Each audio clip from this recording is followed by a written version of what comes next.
Hello, I'm Dr. Hebbard, and I'm Director of the Amberton University Quality Enhancement Plan, My Learning Style. And we're here today talking about the perceiver in academic success and student learning. With me are two of our students, a graduate student and an undergraduate student, who are going to be talking a little bit about the perceiver. And we know that using the MBTI to identify learning styles, one of those scales is the judger and the perceiver. The judger is the individual who's highly structured, very organized, gets things done ahead of time. And the perceiver is more go with the flow, tends to like things kind of waiting till the last minute to accomplish things. And so we thought, since so many of our Amberton students are in this particular style, we'd bring together a couple of students who've been very successful in accomplishing that. There are four of our learning styles that use perceiver real heavily, and they're enhancer, explorer, responder, and analyzer.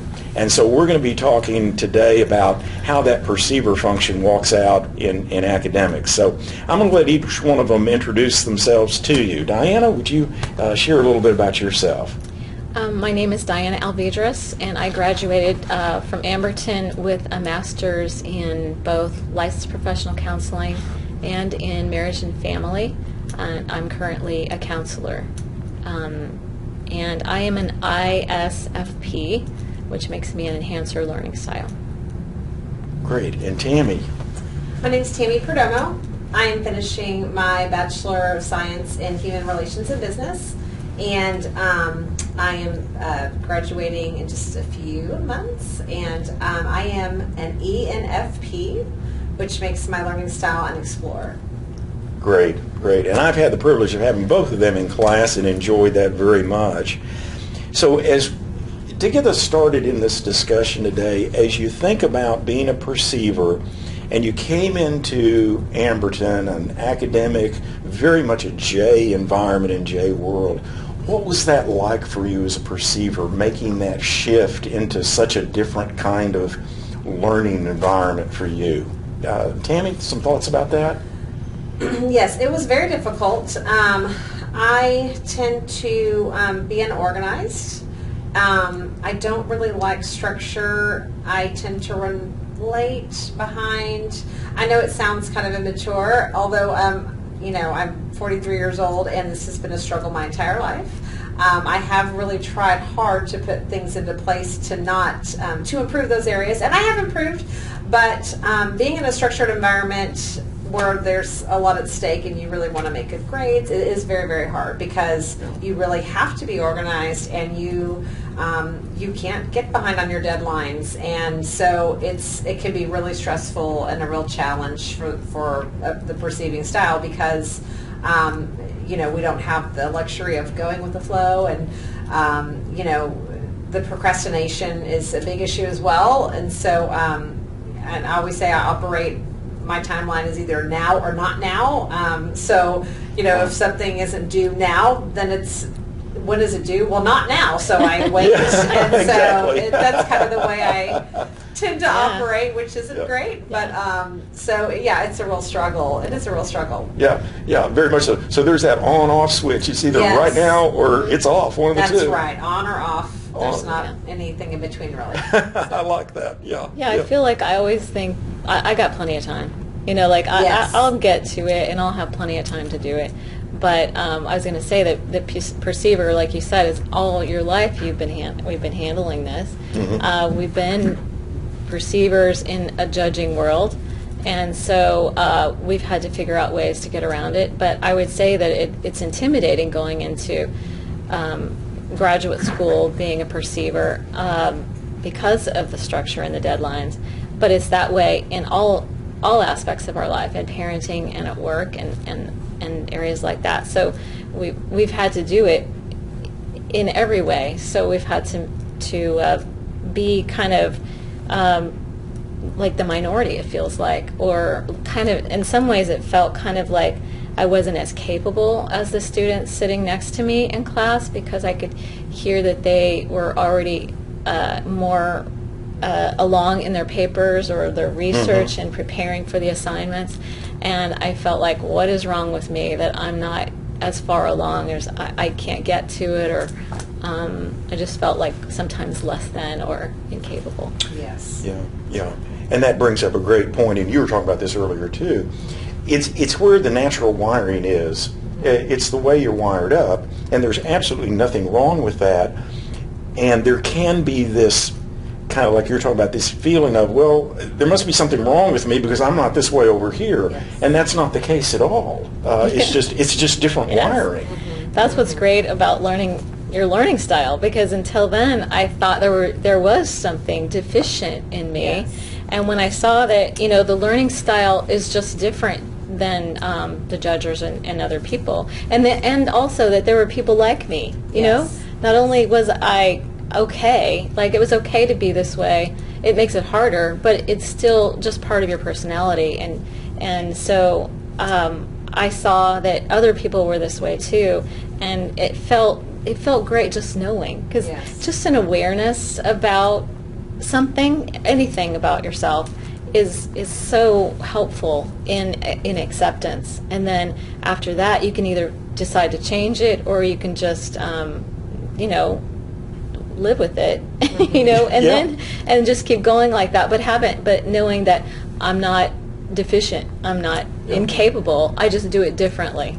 And you have strengths. That's the other thing about the learning style that's so great, is that they point out your strengths, where normally in a school environment or any structured environment, our strengths are hidden because we have to conform to this very strong structured scenario, and we always feel like we just can't can't do well.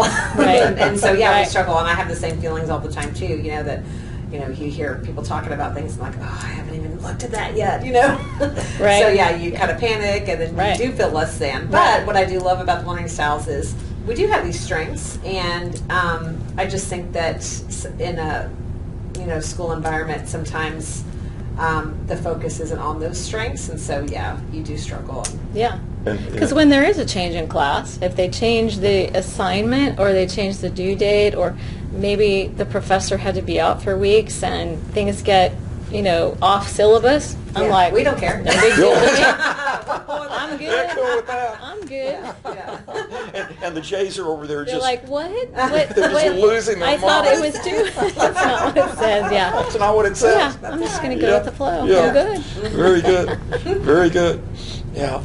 Can you think of things that you've tried or that you adapted with, strategies that you used maybe during that last minute kaboom or ahead of it whenever the light went off, that it helped you in school? Absolutely. As soon as I got that syllabus, I wrote a schedule of what days and what assignments I was going to work on, and not just when that was due, but when I was going to read or research to prepare for it, because I had to make it really detailed to lead up to, I'm going to read chapter 1, so that after having to read maybe 10 chapters, then I had to do an assignment. So I had to schedule each detail, read chapter 1, read chapter 2, and I color coded it. Wow. I do color coding. So that's the other part of Perceiver, where right in the beginning you have all this energy, and you can look at my schedules for getting ready for a project or getting ready for assignments. It looks great. It's so organized and beautiful and colorful, and so that's how I got ready for the syllabus. And then setting alarms, even in your calendar. Interesting, yeah. To say this is when you should have done this piece of it, and when you've done that. Not that I followed it, but Right. at least having it Knowing it's there. made my blood pressure go down. That's true. And having an organizer like my Franklin Covey, schedule. So, and just looking at it every day. That's helpful. Yeah. Mine's very, very similar. Really? I start off really strong too.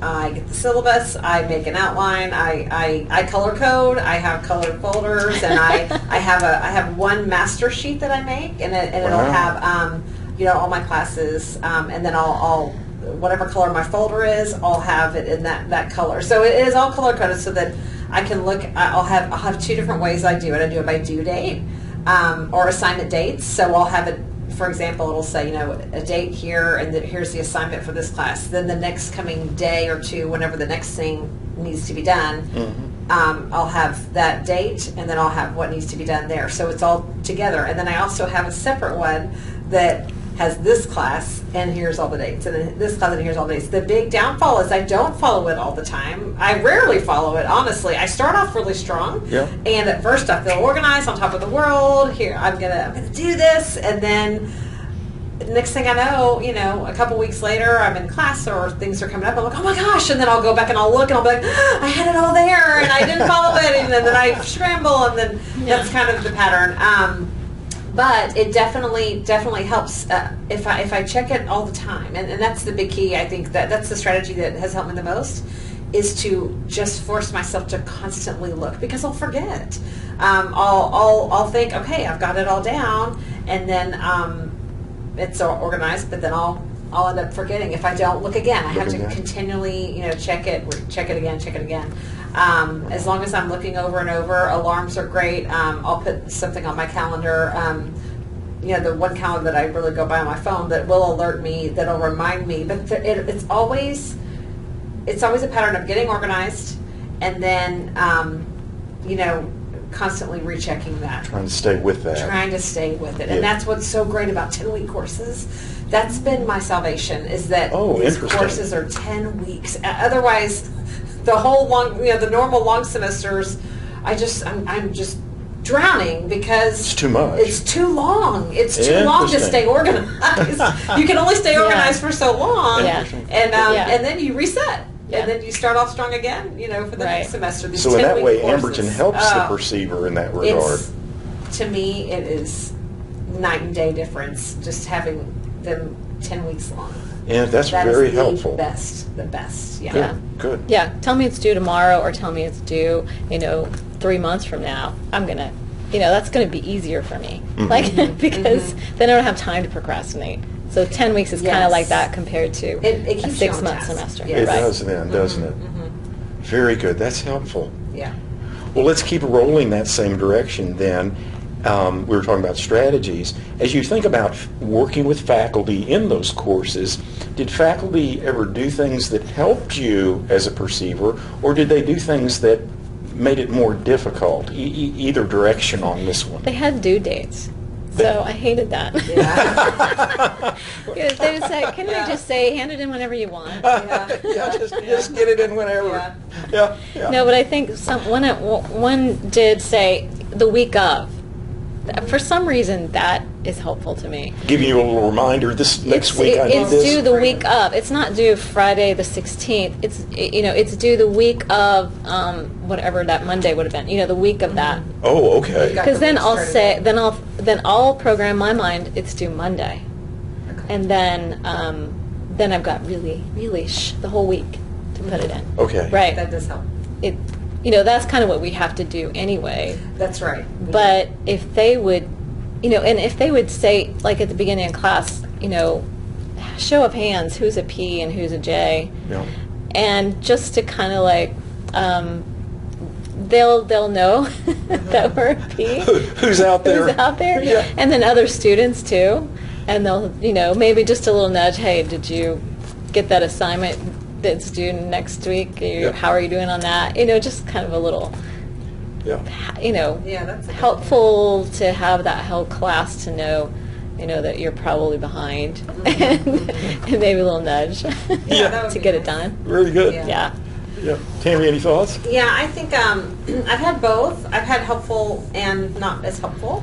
I would say the thing that I've experienced from certain professors that has been helpful is having options of what to do for assignments. I love that. So, for example, last week I had a paper due, and my professor said, you know, here's the topic. It's related to media.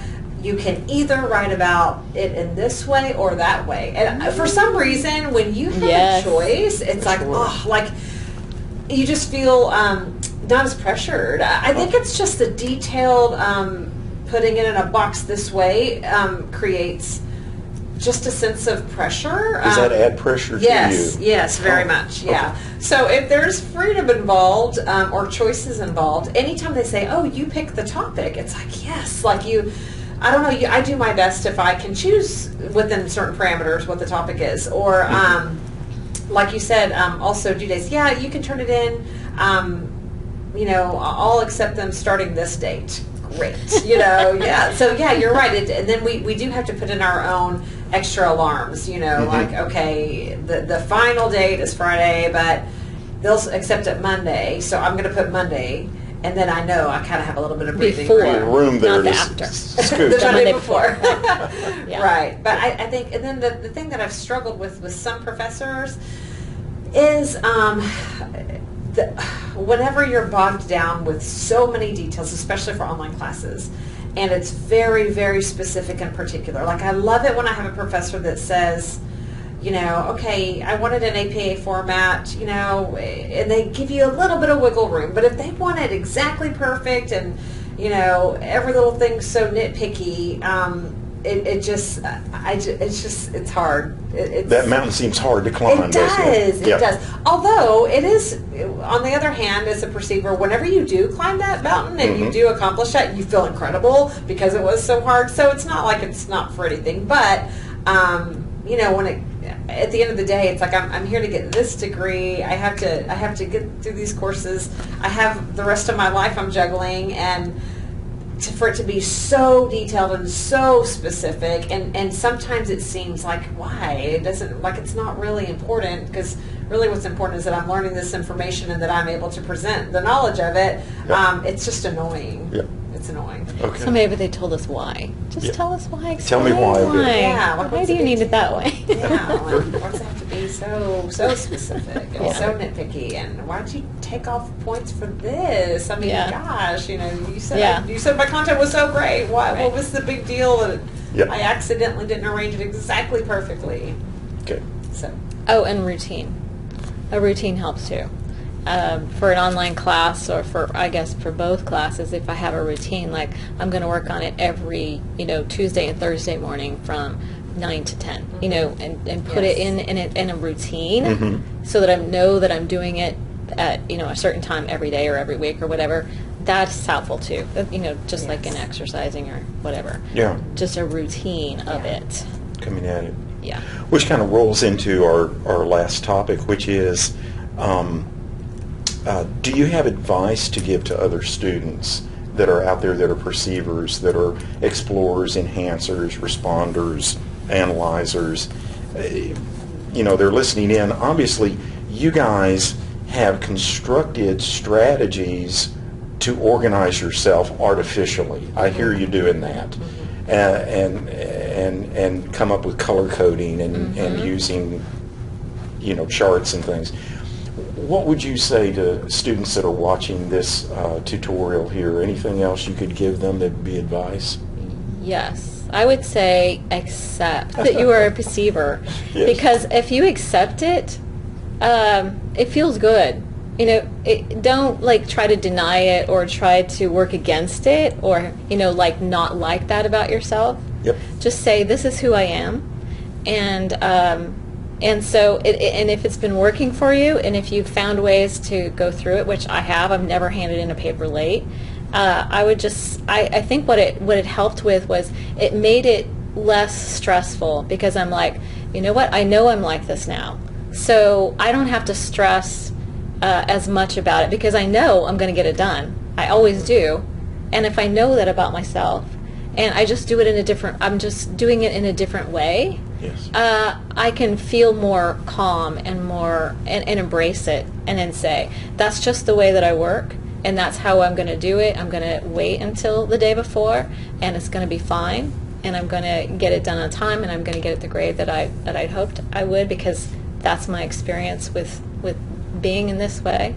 So I'm going to accept it about me, and then kind of have a calmness about it. I think that's what's been helpful for me. Oh, I like that. I think that's very powerful, and I think you're exactly right. We don't want to change the way we are at all, because we're good the way we are. It's just finding a way to acclimate, learn to throw with our non-throwing arm a bit. Yes.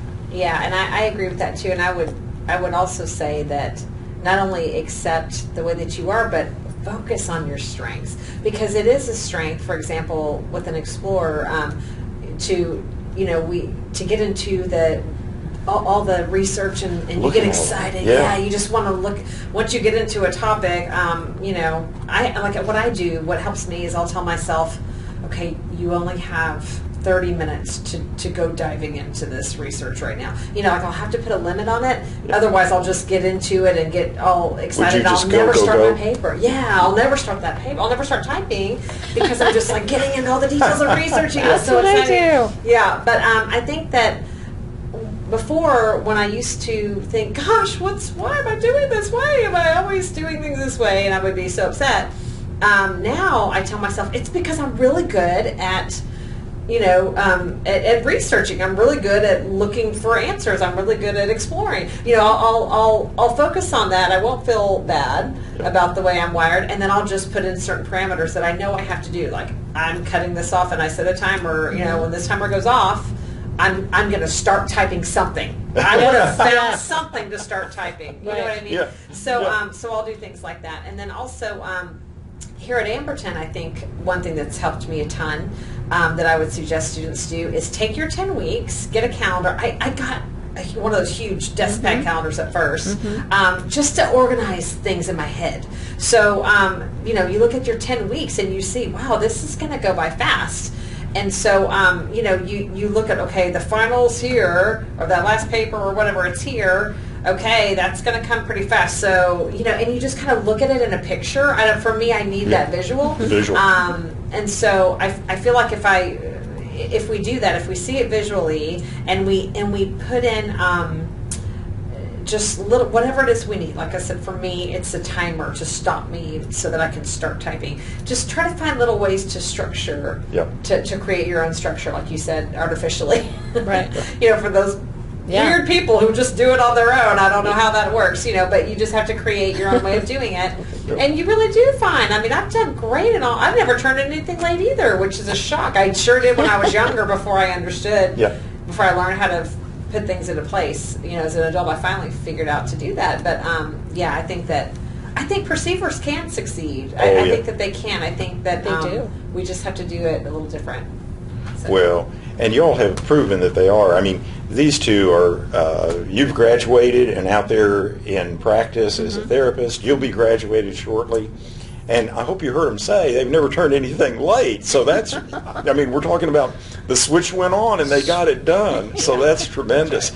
I also want to mention these are two busy moms because Tammy's got three kids, and Diana's got 4, right. 1 18, and then 3 triplets who are what year in college? They're sophomores in high school. So I got 4 high schoolers. So they're balancing school, work, and a bunch of kids and doing all this as well.